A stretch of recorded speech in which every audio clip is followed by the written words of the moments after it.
Champion league தொடர் அதாவது Feb month start பண்ணுறாங்க, பிப்ரவரி மந்த். இந்த சூழலில் பார்த்தீங்கன்னா கில் ஸ்குவாடில் இடம் பிடிச்சிருந்தார் இந்திய டீம் ஸ்குவாடில். அது ஏகப்பட்ட விமர்சனம், அவர் மேலே கண்டனம் எழுந்தது. தோனியிலேருந்து, சேவாக்லேருந்து, சச்சின்லேருந்து, ஸ்ரீகாந்த், அதாவது 2011 இந்தியா வேர்ல்டு கப் வின் பண்ணிய செலக்டர் ஸ்ரீகாந்த் அண்ட் சுரேஷ் ரெய்னா, இவங்க அனைவருமே என்ன மென்ஷன் பண்ணியிருந்தாங்கன்னா, சுமன் கில் எப்படியா வைஸ் கேப்டனாக போட்டிங்க, அவனை எப்படியா டீமில் வந்துட்டு செலெக்ஷன் பண்ணீங்க, ஆல்ரெடி அந்த ஸ்குவாடில் பும்ரா அண்ட் ஹர்திக் பாண்டியா இன்ஃபார்மில் இருக்காங்க, அவங்களுக்கு மேலே இவன் என்னையா பண்ணிட்டான், இவங்க 2 பேரும் இந்திய டீமுக்கு கேப்டன் பண்ணியிருக்காங்க, இவன் என்ன பண்ணிட்டான்னு இவன் கையில் நீங்கள் வந்துட்டு கேப்டன்சி கொடுக்கலாம். அதாவது இது வந்துட்டு சீனியர் பிளேயர்களுக்கு ஒரு மிகப்பெரிய இழுக்கப்படுத்தியிருக்காரு ரோஹித் சர்மா. அதாவது இவங்க 2 பேரும் மேலே வந்துடக்கூடாதுன்னு ஒரு டம்மியை பக்கத்தில் வச்சு அவர் பெரியாளாக நிரூபிக்கிறார் என்றும் என்னங்க சொல்கிறது, இவங்க அனைவருமே விமர்சனம் பண்ணியிருந்தாங்க. அண்டு சாம்பியன் ட்ரோஃபியை தோனி தலைவனாக இருக்கும்போது தான் வின் பண்ணி கொடுத்தாரு. அந்த தலைவன் வந்துட்டு என்ன சொல்லியிருக்காருன்னா, அதாவது இப்போ கிரிக்கெட் ஜெனரேஷன் மாறிடுச்சு.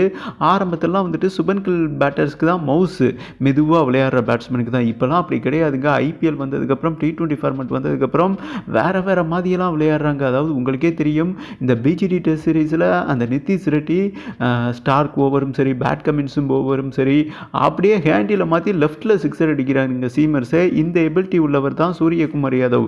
இப்போ வந்துட்டு சர்வே பண்ணனா எல்லா ஷாட்டுமே தெரிஞ்சு வச்சுருக்கணும், 360 டிகிரி தெரிஞ்சு வச்சுருக்கணும். அதற்கு ஏற்ற பிளேயர் வந்துட்டு சூரியகுமார் யாதவ் தான். கில் வந்துட்டு ஒரே மாதிரி அடிக்கக்கூடியவர், ஆனால் சூரியகுமார் யாதவ் வந்துட்டு டம்மு டும்முன்னு இப்போ உள்ள மாடல் ஜெனரேஷனுக்கு ஏற்றவாறு சர்வே பண்ணக்கூடியவர். இந்த மாதிரி ஒரு பிளேயர் வந்துட்டு சாம்பியன் தொடர் வந்துட்டு 50 ஓவர் வேர்ல்டு கப் மாதிரி, ஓகேவா, 4 வருஷத்துக்கோ 3 வருஷத்துக்கு ஒரு முறை தான் வரும். டெஃபினட்டாக சூரியகுமார் யாதவ் விளையாடுவது தான் பெட்டராக இருக்கும் என்று தோனி வந்துட்டு வெளிப்படையாக பேசியிருக்காருங்க. ஒரு சாம்பியன் ட்ரோஃபி வின் பண்ண கேப்டனாக, வின் பண்ண தலைவனாக நான் சொல்கிறேன், மிகப்பெரிய மேட்ச் வின்னர் தேவை. சுபன் கில்லா சூரியகுமார் யாதவான்னு பார்க்கும்போது சூரியகுமார் யாதவ் தான் 100% பெட்டராக இருப்பார். இவர் உள்ளே வந்தால் தான், ஏன்னா ஸ்குவாடில் இல்லை, ஓகேவா, எடுக்கலை, எந்த லட்சணத்தில் தேர்வு பண்ணி வச்சுருக்காங்க பாருங்கள் பூனக்கண்ணனும் ரோஹித் சர்மாவும்.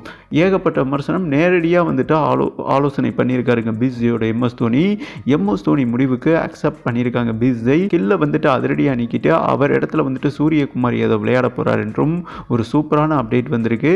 அண்ட் சேம் டைம் அவருக்கு டைரக்டாக வைஸ் கேப்டன் ஆப்ஷன் கொடுத்துருக்காங்க. சாம்பியன் ட்ரோஃபியில் வந்துட்டு ரோஹித் சர்மா சறுக்கும் பட்சத்தில் டைரக்டாக இவருக்கு தலைவன் பொறுப்பு கிடைக்கும் என்றும் ஒரு செம்ம அப்டேட் வந்திருக்குங்க.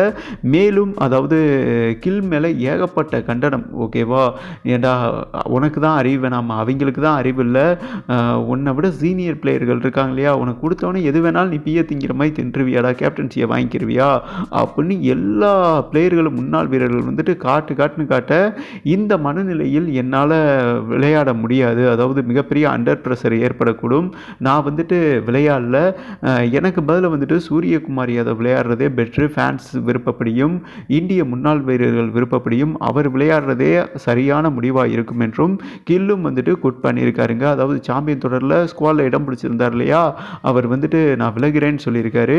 பட் இந்த சூழலில் அவர் இடத்துல சூரியகுமார் யாதவ் வைஸ் கேப்டனாக என்ட்ரி ஆக போகிறார் என்றும் ஒரு முக்கியமான செய்தி வந்திருக்கு.